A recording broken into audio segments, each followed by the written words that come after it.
This section I have titled "Follow the Science," except when we want you to follow us, and we're just going to pretend it's because we're talking science. One of the many executive orders that Biden introduced, President Biden, on January 21st, requires masks in national parks. Many of you will have heard this. News reports on this tend to say masks required inside and outside when in crowded areas like overlooks, which, that sounds reasonable. That sounds like, yes, 100% when you're indoors with strangers, you should be wearing masks at this point. And, in a really crowded place on overlooks, okay, sure. But the actual EO, you can show my screen here for a second, Zach, this is the executive order on protecting the federal workforce and requiring mask wearing.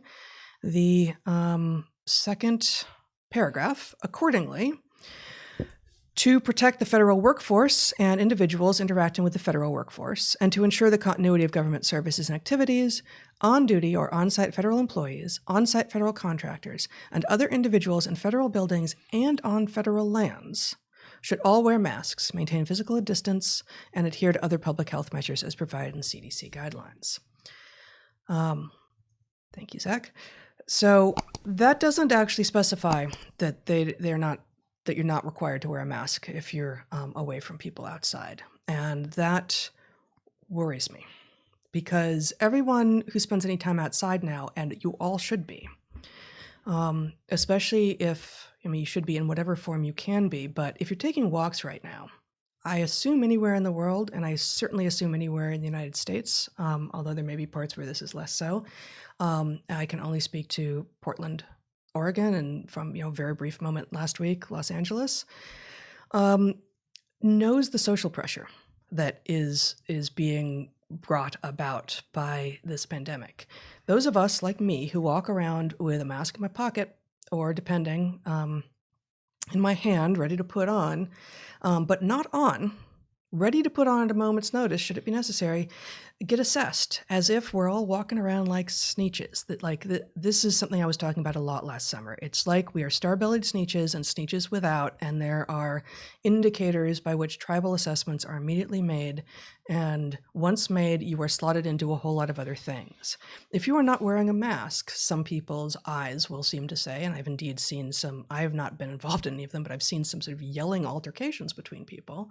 If you're not wearing a mask, that must mean you also believe all this other crazy nonsense, red team stuff, and therefore we don't like you, and you're putting me at risk, and I might die. We quickly end up in hyperbole and drama and performativity, and it's, again, anti-scientific. So the assessment of like, oh, I get it, you're one of them. No, I'm not one of them. Like, I'm not showing you my belly. You can't see if I have a star or not based on whether or not when I'm outside, I don't have a mask on. Because guess what the science actually says is that there's almost no risk of transmission for any of the variants that we have yet seen for which there is our data that this virus is transmitting outside. Look at all of those, yes, ill-advised protests, massive protests that became riots, daily in some places like Portland last summer into last fall. There were no super spreader events that I know of. Those things were happening outside, even with a lot of people jammed together like that, many of whom were not wearing masks. There was very little viral transmission. This virus is not spreading that way. Why? Probably two reasons, probably more, certainly two reasons. One, it's about airflow, and just boundary layers. And if you've got any sort of airflow, the risk of getting the disease and the risk of the severity of the disease being high once you get it are both density dependent on how much virus you were exposed to in the first place. So you get exposed to a little bit, maybe it even provides long-term a little bit of immunity to you. And I'm not arguing that you should go and try to get exposed to a little bit of it, but that might actually be protective. And again, in service of just getting some nuance going here, also vitamin D. All right, so airflow and vitamin D. You go. All right. So are you ready for a bit more nuance? I am. Okay. Are you sitting down? You're not sitting down. For those of you listening rather than watching, I don't know if she's sitting down because it's pitch black in the studio. I'm also very short. Also, she's very short. So short. Yeah. No. Here's the thing I want to. Let's say that. Let's hope this doesn't happen. But if we're stuck with COVID for good, if we just have to learn to live with COVID, then we should develop a way of taking care of each other relative to the virus without causing undue harm to ourselves, right? And lots of things function like this, right? The sophistication around pathogens and washing one's hand and food service and all of that. These are mechanisms in which there is shame directed at those who misbehave, and for good reason, because there should be a social penalty for behaving badly. And now the problem with the current COVID case with respect to masks functioning as stars on the bellies of Sneetches is that you've got two sides who look at the other as you're not taking care of us. Right? Mm-hmm. So the one side is saying, you're not keeping us safe from COVID. You're going to spread it to us because you're not wearing your mask. So put it on all the time, broadcast that you are one of the people who doesn't want to spread COVID. And the other side is saying, you're not taking care of us. You're participating in this authoritarian garbage. These people don't know what they're talking about. They're crashing the economy and pretending it doesn't matter. All of these things.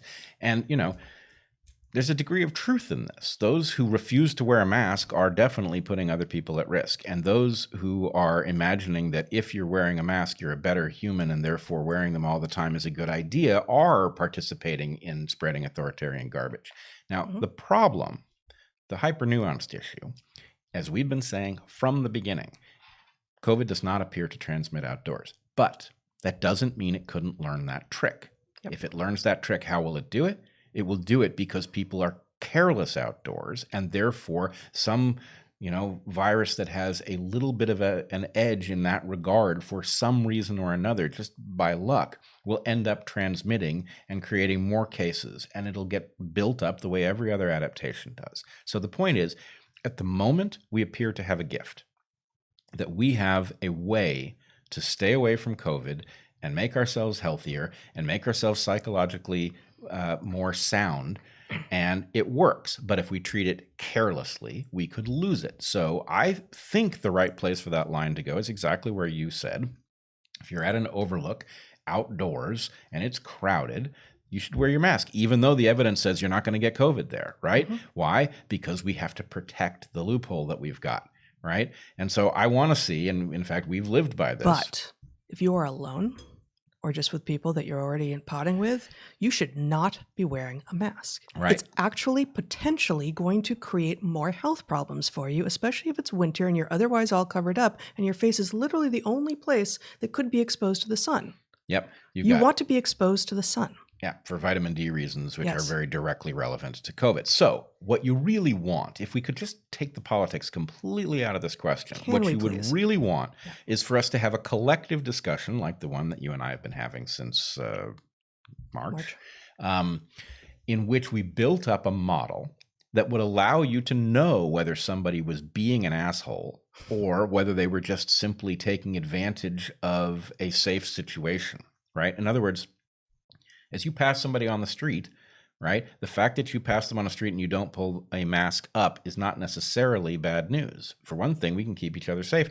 I sometimes hold my breath. If I'm not going to put a mask on to do something, I can hold my breath and know that I'm not exhaling COVID if I have a 3-second, situation where I pass through somebody else's personal space. If we can pay attention to these things, the way we do all sorts of stuff about public health and disease transmission, then we don't have to, persecute people for doing things that are actually perfectly safe, and which they're doing them is not evidence that they're insensitive. It's evidence that they have a good model. Yeah, that's right. That's right. So if you, like I said, if you cover everything on yourself while you're outside, you're probably not going to get COVID. That's true. But you're also not going to get any vitamin D. And for similar reasons, I would advocate not hiding yourself under thick layers of sunscreen. We've talked about this before. There is finally now, after years of some of us thinking this and talking about it, beginning to be evidence that slathering yourself with sunscreen and therefore reducing the level of sunlight you get is actually linked to some late life illnesses. That yes, people who don't slather themselves in sunscreen end up with a little bit more skin cancer, I think is the result. I didn't go back and look at this, but they're less likely to die from it, and they're less likely to die of other diseases. And if you understand just as with the case of there being a threshold dose of COVID that you need before you catch the disease, there are nuances that, frankly, I don't know what the mechanism is, but it's quite clear that a short break from the sun gives you the ability to go back into the sun, and that one can marshal this in place of sunscreen. And if you do that, then, does the slight increase persist? My guess would be it doesn't. Yeah, I agree. So in general, I guess the take home here, I mean, there are several, but is that and I know you as well, are not a fan of reductive solutions to complex problems.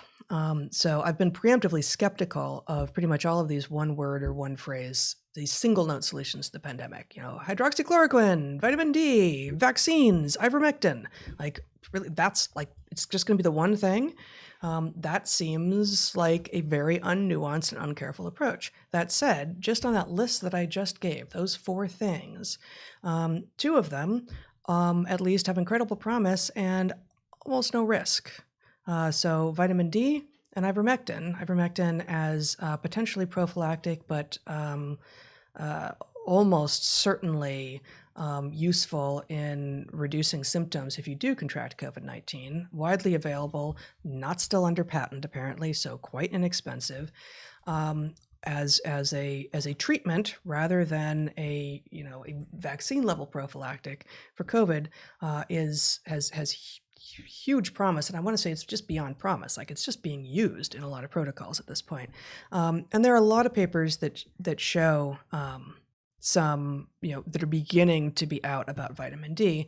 The problem is you're better off getting all of your stuff in the ancestral form, and so better than supplementing if you can at all to get out in the sun. And I've heard this thing like, well, I live so far north that there's no chance of me getting enough vitamin D at this latitude and being healthy during the winter.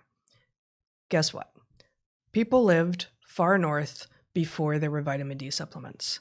Now, in some cases, like in the North Atlantic, they were dealing with that by eating a diet rich in cod, for instance. There are historical solutions to these problems. It is simply not possible that you need a novel solution to a problem that would have been a problem for historical people living where you are living now if they didn't have access to your novel solution, because people were just living. And one caveat, which is, I was just about to make the caveat here, but no, you go. For it. Nope. Go for it. All right. The caveat is that there is no guarantee that your predispositions match their level of solution. Yes. Right. Actually, that's a step beyond what I was going to say, and you may not know actually. So our dear friend and former student and also research assistant on our book, Drew Schneidler, I think we took it out. I think it's not even a footnote anymore, but exactly this on the question of actually exactly vitamin D and historical living where you do, that in the far north Pacific Northwest, the farther north you go, you're told this thing.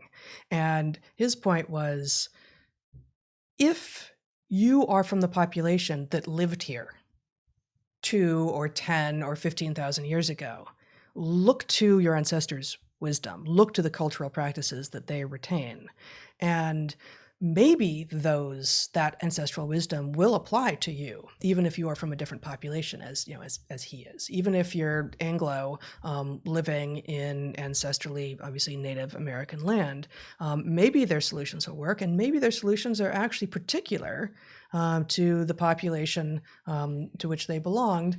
Usually they won't be, but sometimes they will be.